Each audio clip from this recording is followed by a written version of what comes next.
What's up, y'all? Today we're going to be talking about this bundle of joy.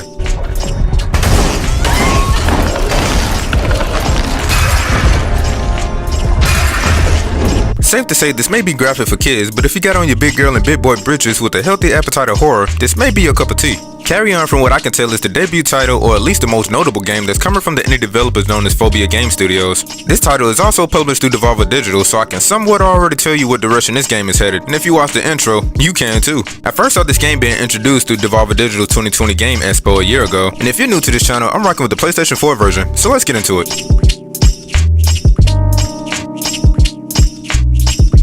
The story of Carrion is a very simple one. This alien-like creature of unknown origins breaks free and just starts wreaking havoc on everybody in what appears to be this underground facility. Throughout the game, you get these flashback sequences to get a better understanding of how things came to be, but I don't want to spoil too much, or should I say too little, of what's presented within this game. The plot is something that is here, but at the same time not. Things pretty much just kinda happen. Carrion doesn't go into detail with a concrete narrative, but it drops breadcrumbs through subtle hints for the player to come to their own conclusions. By the time you get to the end of this game, you'll pretty much get the gist of what happened. However, it may require a second playthrough to conduct your own investigation into what the hell you just played.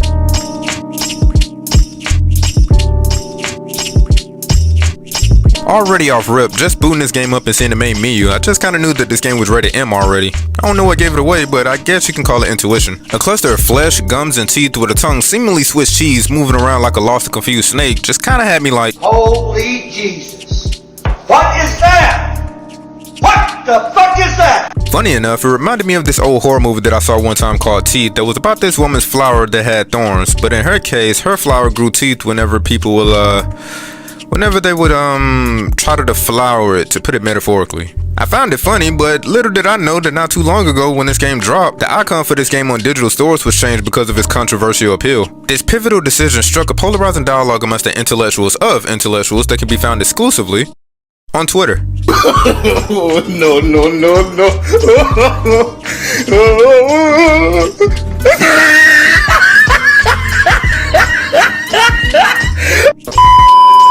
As I play Carrion, I must say that this game is gruesomely beautiful. Its execution of bringing out the perfect sense of terror, even though through pixel form, still captivate the sense of a cinematic horror scene from a well-directed movie. Things can go at a very fast pace in moments where the player will have to break for it, and it's within those moments it's beautiful to see how chaotic and violent things get.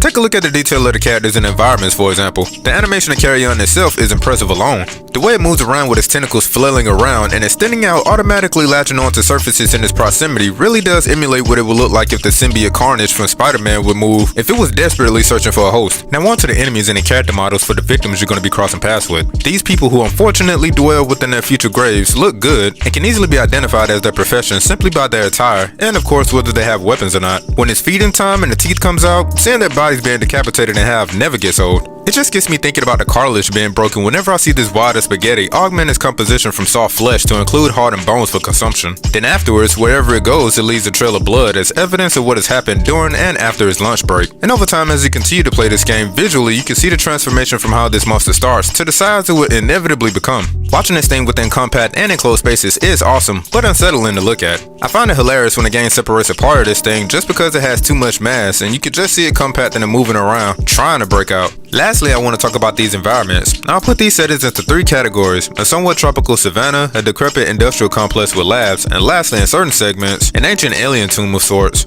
Some of these theme areas can grow quite stale, but then you have moments where the environment adds somewhat of a sense of gracefulness to the movement of Carrion. And what I'm talking about are these underwater segments that for whatever reason is the only sense of peace and tranquility there is to be had within this game. That is, besides the, well, you know, the usual. In the gameplay, I will go over how this creature would change the landscape through its influence, I should say. And even seeing that is disturbing with its parts just expanding into different regions. It's kinda like looking at alien body horror.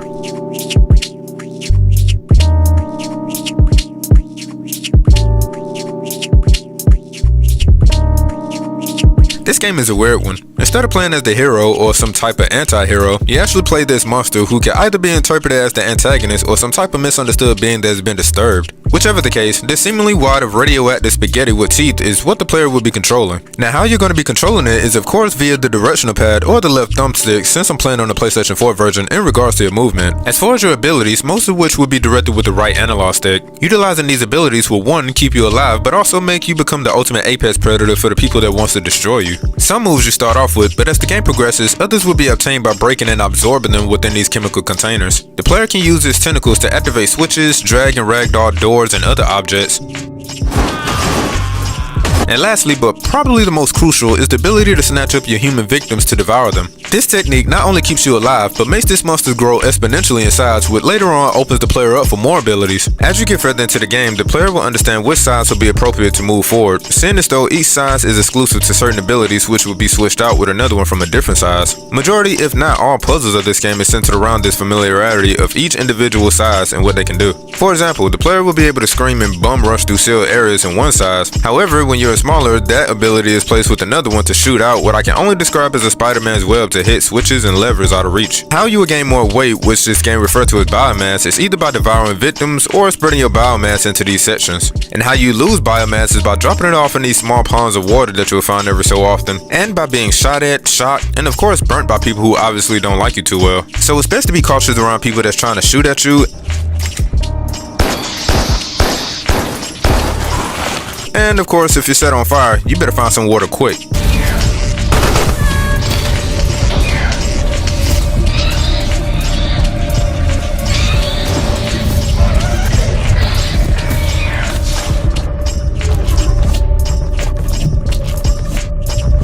Losing all of your biomass, which is depicted by this gauge at the top of the screen, means that you're done for, and don't think it's just only humans that you have to deal with. Fortunately for the player's convenience, you get something like a sonar radar to detect them.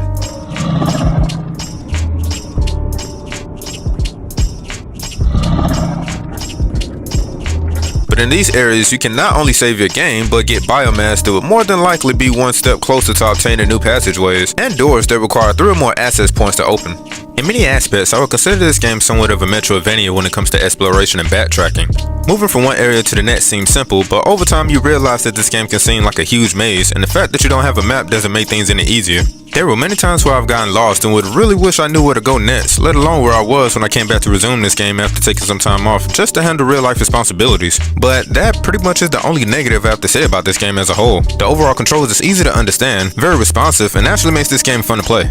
Now, if there was 2 major hints that I could probably give the viewer, is that 1, when you get to this area with this little pole that follows you and pretty much blows you up, there's actually an ability that you need in order to get past this. And the second thing I want to say is that whenever you see like this little hieroglyph somewhere, then that would mean that one of these containers, those chemical containers I was talking about, yeah, one of those is nearby, so it'd be best for you to look around.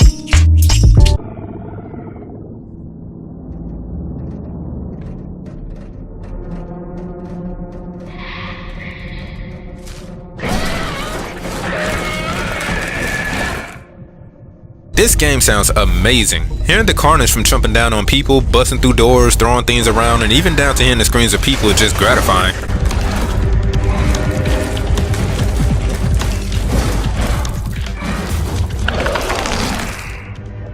As a matter of fact, get used to tolerating hearing screams, but I can't blame them. I mean, your mere presence kind of warrants such reaction.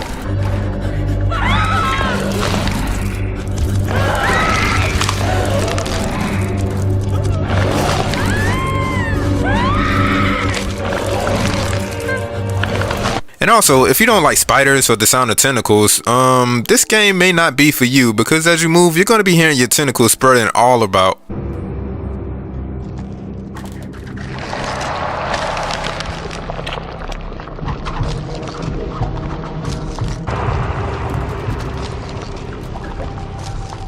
Oh, and as I said about the enemies coming at you with various weapons, hearing them is just god tier. Every shot coming from a gun has power behind it, and you can hear every bullet when it hits the floor.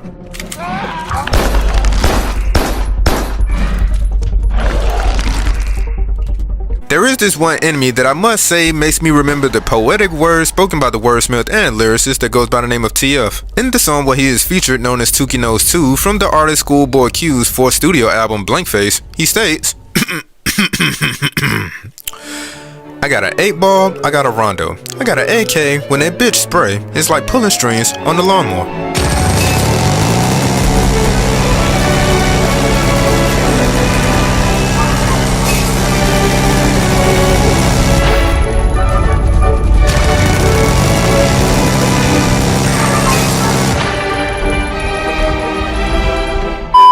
However, it's hearing the monster you play as scream in pain what takes the cake for me. It sounds organic and disturbing to hear this agonizing, inhumane shrieking of a noise coming from it.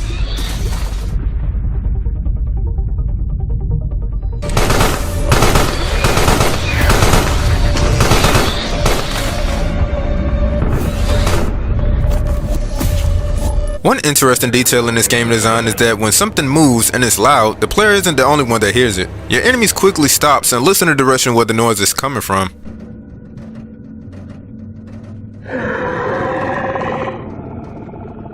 Then, when you're submerged up underwater, all the sounds become mumbled just to emulate the notion of being underwater.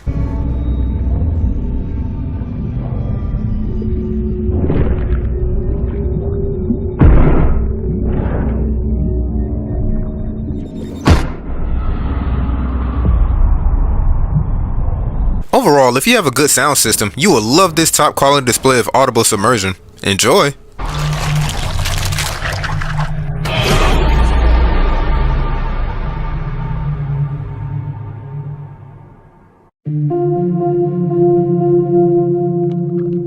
Carrion's original soundtrack was done by Chris Velasco. This man is a reputable music composer whose contributions and records speak for itself. I took the time out to go on his official website, and his bio states that he is one of the most sought-after composers working today in media, scoring some of the world's biggest video game franchises. And my god, this bio isn't lying. If you take a look at some of the titles he's done, which are popular and unpopular, and then when you look at some of the rest of the titles he's worked on, you have to respect his resume. But anyway, on this game's soundtrack, Mr. Velasco brings this underlining undertones of a suspenseful and horrifying atmosphere to this game. I mean, what would you expect? Whenever Carrion gets attacked, or when you enter an area seemingly prescriptive from some kind of confrontation, I find it that this heart-pumping, adrenaline-inducing track just comes up out of nowhere and flares up. There will be moments where it's quiet with no music present. This essentially allows the sound design to do its thing and take center stage. But listening to this OST on its own, it hits on some loud, tribal, and sinister feels. Expect to hear a whole lot of horns, string instruments, drums pounding, and on songs with the percussion being absent, you are most certainly going to get those vast but dark moments of just melody and tone. And needless to say, it matches the visuals quite well. In addition to Carrion's soundtrack, there was also an EP entitled Purcahse that was released as well. Big ups to Black Screen Records, who just seems to be the #1 go-to place to pick up your physical copies of many games OSTs, including this one. Peep out that library, you cannot go wrong. But also, I will provide links to where you can pick up the game's OST from your preferred platforms, and also where you can check out Chris Velasco's works.